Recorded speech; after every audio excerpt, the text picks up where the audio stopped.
आखिर राहुल गांधी से इतना खौफ क्यों खाई हुई है बीजेपी? आखिर राहुल गांधी के भाषण से इतनी थरथराई क्यों हुई है बीजेपी? दोस्तों, आज एनडीए संसदीय दल की बैठक हुई जिसमें पीएम मोदी का कुछ इस तरह से स्वागत हुआ।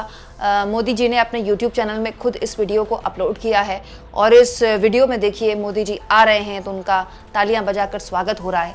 मैं तो सबसे पहले इस बात को लेकर हैरान हूं कि चुनाव खत्म हुए इतना टाइम हो गया, अब तो मोदी जी पीएम भी बन गए, शपथ भी ले ली, शपथ लिए अब तो महीना होने को है, अब थोड़ी मोदी जी को पीएम पद से कोई हटा सकता है।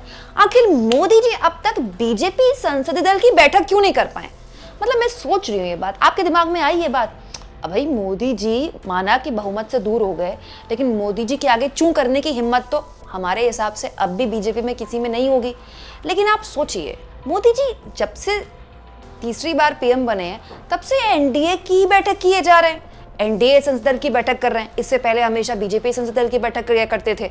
अरे कोई बात नहीं, बीजेपी बहुमत से दूर हो गई तो क्या हो गया, बीजेपी अभी भी सबसे बड़ी पार्टी है, मोदी जी तो पीएम बन ही गए हैं। दोस्तों, क्या लगता है आपको, मोदी जी को कहीं इस बात का डर तो नहीं है कि कहीं बीजेपी की बैठक वो बुलाएं, तमाम सांसद वहां आए और कोई सांसद मोदी जी से कोई सवाल ना पूछ ले कि भाई इतनी बुरी तरह उत्तर प्रदेश में क्यों हारे, राजस्थान में ऐसा हाल आपकी पार्टी का क्यों हुआ, हरियाणा में आपका जो हाल हुआ वो क्यों हुआ? कहीं ऐसा तो नहीं कि संघ ने कुछ सांसदों को कुछ सिखा बिठाकर भेज दे संघ और मोदी जी को वो आंख दिखा दे?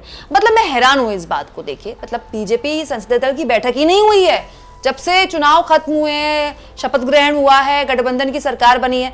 खैर छोड़िए, अब वो तो बीजेपी वाले जाने। तो मोदी जी आए कुछ इस तरह से एनडीए संसदीय दल की बैठक में और उन्होंने जो बातें बोली दोस्तों, वो अपने आप में बड़ी गौर करने वाली है। मतलब राहुल गांधी का भाषण ऐसा लगता है मोदी जी सो नहीं पाए रात भर सुनकर कि आज एनडीए की बैठक में सांसदों को भी राहुल गांधी के भाषण का ही जिक्र कर रहे थे और बात भी वही बोल रहे थे जो पिछले 10 साल से बोल रहे हैं। और इस बीच राहुल गांधी के भाषण में कैची चल गई है। जी हाँ दोस्तों, राहुल गांधी के भाषण का कौन कौन सा हिस्सा संसद के लोकसभा के रिकॉर्ड से हटा दिया गया है वो भी मैं तफसील से बताने वाली हूँ आपको, और उस पर राहुल गांधी ने क्या जवाब दिया है, मोदी जी को क्या बोला है, वो भी बताने वाली हूँ। लेकिन क्योंकि अब एनडीए की बैठक की बात हो रही थी तो एनडीए के सांसदों की बैठक में पीएम मोदी ने कुछ इस तरह से उनका स्वागत हुआ और कुछ इस तरह से उनकी वाहवाही हुई।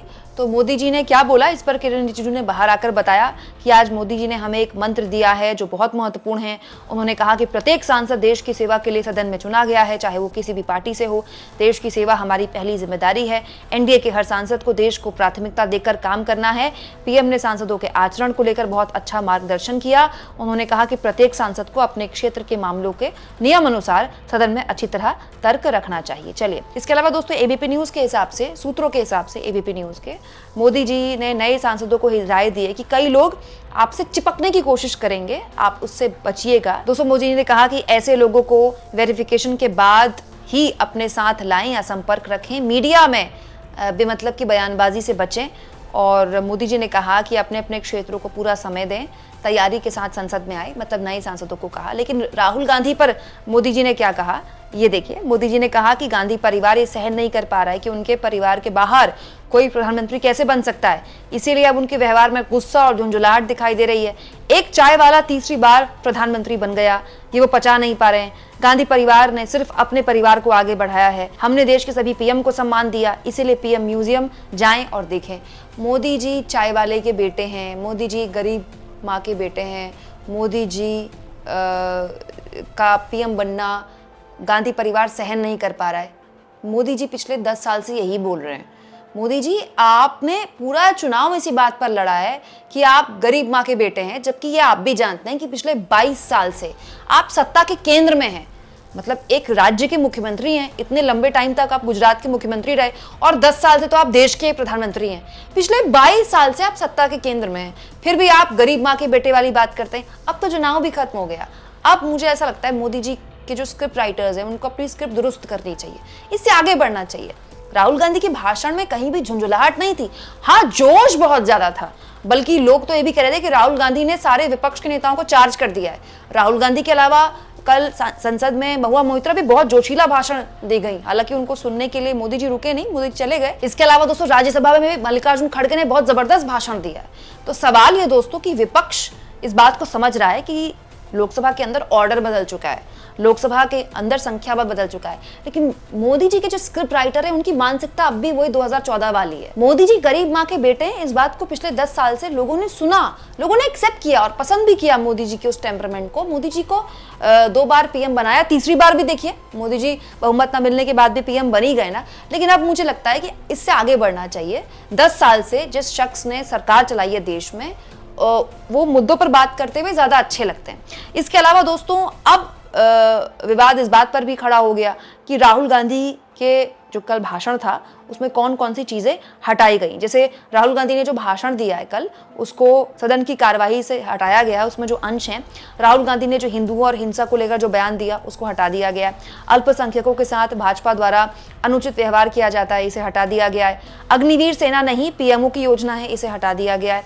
राहुल गांधी ने कहा था कि भाजपा 24 घंटे नफरत और हिंसा फैलाती है, इसे भी हटा दिया गया है। राहुल गांधी ने कहा था जब मैं पीएम मोदी की ओर देखता हूं तो मुस्कुराते नहीं है, ये बयान हटा दिया गया है। राहुल गांधी द्वारा अंबानी अडानी को लेकर की गई टिप्पणियां अब रिकॉर्ड में नहीं है, ये तो खैर हम उम्मीद ही कर रहे थे। कोटा में नीट की परीक्षा सेंट्रलाइज्ड है और अमीरों को फायदा पहुंचाने वाली बात भी हटा दी गई है। अपने भाषण के कुछ अंश हटाए जाने पर राहुल गांधी ने इसका विरोध किया है और लोकसभा के स्पीकर ओम बिरला की बाकायदा चिट्ठी लिखकर कहा है कि उनके भाषण को दोबारा से रिस्टोर किया जाए।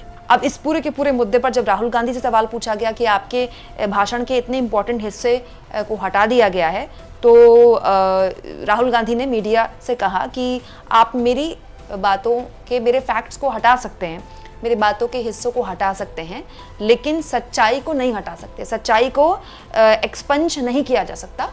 ये अपनी संक्षिप्त सी बात में जब वो लोकसभा में आ रहे थे, संसद में आ रहे थे, तो मीडिया से उन्होंने बात की और आज सुबह जब उन्होंने जानकारी मिली होगी कि उन्होंने भाषण दिया और भाषण के बाद ये चीजें हटा दी गई, तो उन्होंने अपनी बात कुछ इस तरह से रखी। कुल जमा बात यह है दोस्तों कि राहुल गांधी के भाषण का जो तीर है ना, वो एकदम सही निशाने पर लगा है। मुझे तो लगता है जो सबसे ज्यादा मारक बात राहुल गांधी ने बोली, जो कि अब हटा दी गई है लोकसभा की कार्रवाई से, कि बीजेपी और आरएसएस नफरत और हिंसा फैलाती है। हालांकि आज के दैनिक भास्कर ने भी अपने पहले पन्ने में इसी को जगह दी है। राहुल गांधी ने यही तो बोला, बीजेपी और आरएसएस हिंसा फैलाती है, नफरत फैलाती है, और इसको पीएम मोदी ने इस तरह से ले लिया संसद के अंदर कि देखिए ये पूरे हिंदू समाज को हिंसक कह रहे हैं, जिसके जवाब में राहुल गांधी ने कह दिया कि आपने ठेकेदारी नहीं ले रखी है, पूरा का पूरा बीजेपी, पूरी की पूरी आरएसएस और पूरा पीएम मोदी जो है वो पूरा का पूरा हिंदू समाज नहीं है।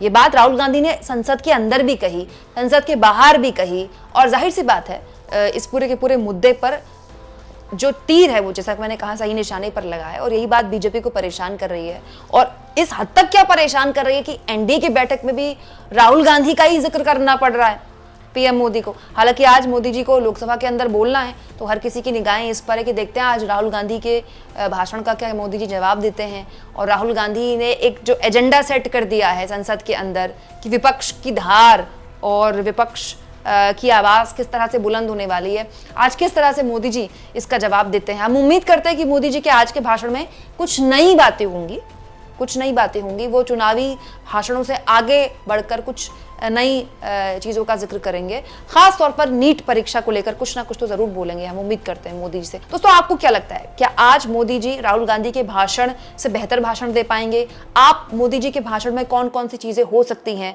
इस पर क्या गेस करते हैं, क्या लगता है आपको? कमेंट बॉक्स में जरूर लिखें, और जितना हो सके दोस्तों चैनल को शेयर करें, सब्सक्राइब करें, और थैंक्स और ज्वाइन के ऑप्शन से अगर आप चाहें तो कुछ आर्थिक मदद भी चैनल की जरूर करें।